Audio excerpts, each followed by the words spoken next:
Matapos umano'y mabugbog, Sara Labati, tumakbo kina Derek at Ellen.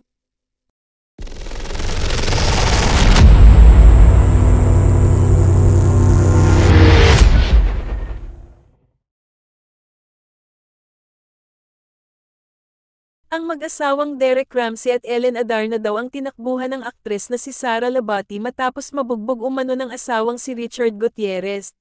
Sa latest episode ng Showbiz Now na nitong Biyernes ika-22 ng Disyembre, binalika ni showbiz columnist Christy Fermin ang isang blind item tungkol sa mag-asawang nagkasakitan.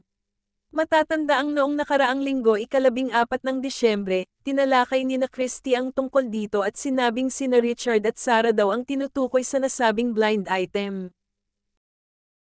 Samantala, ang mag-asawang tinakbuhan umano ni Sara, matapos bugbugin ni Richard, ay sina Derek Ramsey at Ellen Adarna na nakatira umano sa village kung saan din nakatira ang dalawa.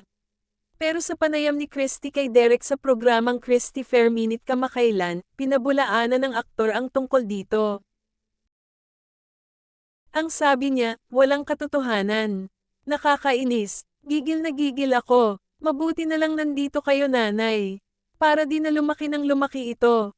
Kasi nadadawat yung pamilya nilang mag-asawa.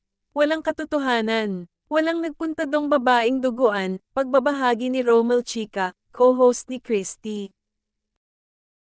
Dagdag pa ni Christy, kung sakali man daw na pumunta si Sara sa bahay ni Derek, sasamahan daw umano ito ng aktor para kausapin si Richard. Hindi rin daw nakikisawsaw si Derek sa isyu ng ibang tao. Sa kasalukuyan, habang isinusulat ang artikulong ito, wala pang anumang pahayag, tugon, o reaksyon sina Sara at Richard para kumpirmahin at itanggi ang tungkol dito.